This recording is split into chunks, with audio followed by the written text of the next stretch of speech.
김민석 전 총리는요, 모두를 좀 끌어안는 듯한 메시지를 내고 있는 것 같습니다. 송영길 전 대표에게는 오랜 동지이고 애정하는 선배다라고 칭했고, 그리고 고민정 의원한테는 문재인 대통령을 보좌하면서 쌓은 국정 이해를 높이 평가한다라고도 했습니다. 김용민 의원은 불출마 선언했잖아요. 그럼에도 함께 만들어보고 싶다라고 이야기를 하고 또 호남으로 내려가서 민영배 광주시장 만찬 잡았다고 하네요. 먼저 이 김민석 전 총리 현 후보의 행보를 먼저 분석해 주시죠. 뭐 전형적인 1등 후보의 전략입니다. 어허. 그러니까 이제 누구를 비판할 이유가 없어요. 현재 1등을 하고 있고 또 지지율이 압도적으로 높은 상황이기 때문에 즉 김민석 후보 입장에서는 다양한 사람들 두루두루 만나면서 오히려 지지층을 더 넓혀가는 그 노력의 일환이다라고 보고 있고, 사실 저는 이번 당대표 경선은 어느 정도 저는 결과는 이미 예측이 끝났다고 저는 봅니다. 그러니까 정청래 대표가 지금 2등을 기록하고 있는데 김민석 후보 1등과의 차이가 너무 더블 스코어 이상으로 벌어져 있고, 그래요? 그걸 뒤집을 만한 아이템이 없어요.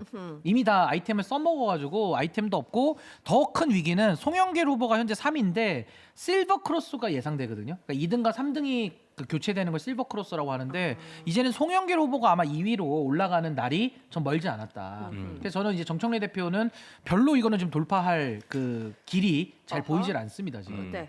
그러니까 일종의 뭐 김민석 후보의 애티튜드라고 생각하고, 싸울 땐 싸우더라도 또 품격 있게 하는 게. 네네. 그리고 김민석 총리 그 후보가 이번에 민주당에게 지금 필요한 거 얘기할 때 뭐 청년 뭐 또 하나 하고 품격을 얘기하시더라고. 그래서 품격? 품격을 여기다 왜 갖다 붙이지 하셨는데, 필요한 말 같아요. 그런 거를 지금 약간 좀 과시하시는 것 같아요. 그래서 저는 이렇게 확장, 뭐 끌어안고 이렇게 하신다니까.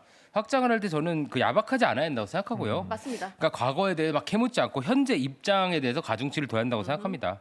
그리고 중요한 거는 그냥 같이 모여서 밥 먹고 뭐 친해지고 이런 게 아니라 노선적 입장을 정확히 한다는 그래요. 거예요. 예. 그러니까 아무리 말로 자기 친명이라고 주장을 해도, 뭐 이를테면 호남 특구에 이번에 뭐 원전 새로 짓고 뭐 52시간 노동규제 풀고 이런 것들에 대해서 네. 깽판 논다면 그건 의미가 없는 거예요. 그럼요. 그냥 뭐 친명 말한다고 되는 게 아니죠. 말로만 파는 거지. 아니 그러니까. 오죽하면 이정현 그 국민의힘 그 전 그치. 의원 같은 경우도 나와가지고 어제 방송이었나 오늘 방송이었나 MBC 나와가지고 이 호남 정책에 대해서 굉장히 칭찬하고 이거 그냥 관성적으로 반대하면 안 됩니다라고 얘기하더라고요. 그러니까 뭐 민주당이고 무슨 자기가 친명 주장하는 그런 의원보다 네. 이정현 의원이 더 필요할 수 있는 거예요, 정권 성공에. 그럼요. 네, 그게 그럴 수 중요한 있죠. 거지. 그러니까 이게 끌어안는 거에 너무 서운해하실 필요도 없고, 지지층분들이 뭐 어떻게 쟤랑 놀아 이러지 마시고 쟤랑 놀아. 그러지 마시고 입장을 집요하게 물으셔야 된다. 예. 고민정 의원님 어. 찬성하십니까? 이런 거에 이렇게 물어야 된다. 이거. 고민정 의원님 나와서 말인데 지금 댓글에서도 고민정 의원은 어떤 생각일까요? 라고 물어보시는 분이 많네요. 중요합니다. 어떻게 어떻게 보세요? 그러니까 그거를 지금 확인 받아야 된다고 저는 생각해요. 계속. 물론 지금 끌어안는다고 해서 뭐 이렇게 새치기 사뽀뽀 하지 않을 거예요.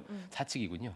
근데 그렇게 안 하는데 대신 앞으로 진짜 함께 친명 이 라인업에 가신다면 네. 어떤 입장이신지 이런 정확한 그 정치적 사안에 대해서. 뭐 중도 실용. 그치, 중도 실용 특히. 왜냐면 문재인 정부가 그렇지 않았잖아요. 근데 아직도 그 의견은 고수를 그대로 하시면서 우리 하나가 됩시다. 뭐 이런 마다 데레사 플레이만 하시면 하나가 될 수 없어요.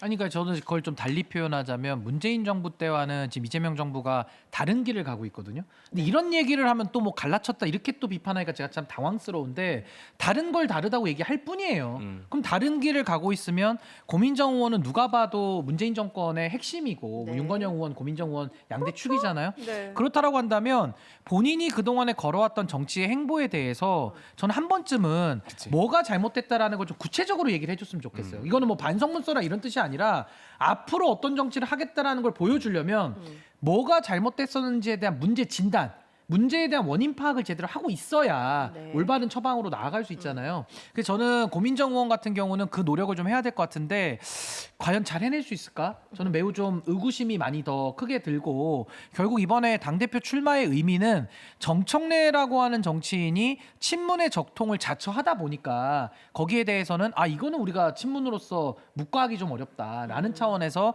정청래 견제용으로 저는 출마했다. 저는 그렇게 봅니다. 그러니까 친문 세력이 어떤 협상용 카드로서 후보로 등장한 것 같고요. 아까 똑같이 말씀드리면 그래서 제가 어제 빡쳐가지고 막 샤우팅을 한 거예요. 그러니까 성찰을 하셔야 될 분이 죽창을 들고 있는 느낌이 드는 게, 첫 일성 2030들이 86 싫어하니까 세대 교체해야 된다요. 이거는 아니죠. 너무 고리타분해. 그걸 본인들이 성찰해야 돼. 오히려 아. 죽창의 대상이 될 수도 있는 분이 남의 얘기 마냥. 남의 얘기 마냥 어디 이민 갔다 오시는 건 마냥 그렇게 얘기하시면 전혀 설득력이 없다는 거예요. 그렇죠. 네. 그리고 정청래 전 대표 보겠습니다. 어제 SNS에 2대1, 3대1로 싸우면 흠씬 두들겨 맞는다, 많이 아프다라고 불편함을 토로하기도 했고, 그리고 또 이런 이야기도 했습니다. 오늘입니다. SNS에 당원들이 제일 싫어하는 것은 남 탓이고 네거티브 하는 것이다. 저는 네거티브 하지 않겠다. 상대방 할 듣고 욕하지도 않겠다. 때리면 맞겠다. 다만 가끔 정당 방위는 하겠다. 라는 메시지를 또 내셨습니다. 어떻게 보셨나요? 저는 그냥 전체적으로? 유치해요. 유치해요. 한마디로 유치하고 그냥 정청래 대표를 저도 이렇게 평가하다 보면 저도 그냥 같은 급으로 이렇게 좀 내려가는 것 같은 느낌이 들어서 참 불편한데 저게 지금 할 소리입니까? 무슨 뭐 네거티브 안 하겠다라고 하면은 이성윤 의원부터 가서 좀 말리세요. 자기 측근들이 지금 다니고 하는 거 못 보고 있습니까? 그러니까 정말 정청래 대표는 너무나도 기만적인 게 항상 이재명 정부 성공이라는 거를 말하지만 정권은 짧고 국민은 영원하다라고 또 얘기를 해요. 그럼 반명의 길을 당당하게 가면 되는데 또 그 다음 날은 와가지고 이재명 보유국, 이재명 월드 클래스 이러다가 또 90도로 인사하거든요. 얼마나 기만적이고 상습적 기만 아닙니까? 그래서 저는 지금도 뭐 2대1, 3대1로 싸우면서 본인이 마치 어떤 동정론을 받아보려는 이제 표현법을 자꾸 쓰시는 건데 정청래 대표가 그동안에 한 걸 좀 보십시오. 저는 정청래 대표는 동정을 받기도 어려우리만큼 그동안에 본인이 살아온 것들이 있기 때문에 그냥 업보로 생각하는 게 저는 좋을 것 같다. 저 그런 생각이 듭니다. 그러니까 전형적인 피코 시작했습니다. 피해자 코스프레. 동정 얻으려고 하는 거지. 그러니까 3대1, 4대1 얘기를 하시는데 본인은 평소에 한 몇천 몇만 명을 불러가지고 일로 와보세요. 저 다구리 치세요. 몇만 대 1 다구리를 치시는 거에 앞장서시던 분이잖아요. 근데 뭐 3대1 정도에 이렇게 찡찡찡찡 하시면 어떡합니까? 아이고, 예. 근데 이제 정청래 대표는 그게 있는 것 같아요. 지금 문재인 전 대통령도 손절했죠. 그리고 조국 후보와도 어떤 연대감이 이제는 거의 불가능해졌죠. 조국 후보가 완전히 이제 그 이상한 길로 갔으니까. 거기다가 이제 그 김어준 씨도 사실상 김민석 후보를 인터뷰하면서 이제 나를 돕진 않는구나 대놓고 이걸 느꼈을 거고. 마지막으로 유시민 전 장관과 관련해서도 네. 지금 유시민 전 장관 방송도 많이 못 나오대요.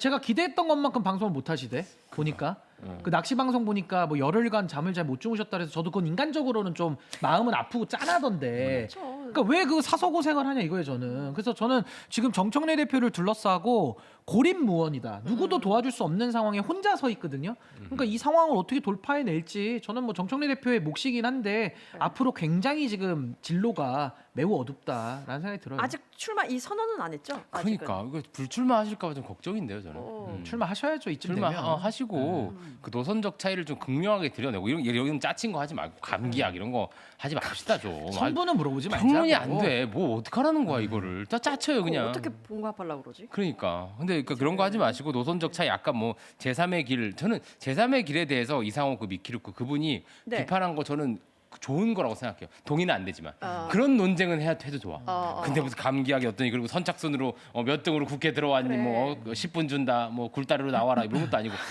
이런 수준의 논쟁 말고 그렇게 나오셔서 출마하셔서 약간 거기에 있었냐 없었냐 몇 시에 도착했냐 무엇을 했냐 안 했냐는 사실 그 가운데서 또 가르는 거잖아요. 그러니까 아니 이게 말도 안 이거 돼. 그럼 진짜냐 진또배기를 가리는 그런 거 같아가지고 그러니까 그 불편하더라고. 기준도 너무 얼마나 엉성해요. 아. 뭐 일찍 오고 말고가. 달리기 네, 네. 빠른 사람이 그럼 제일 애국자입니까 그때?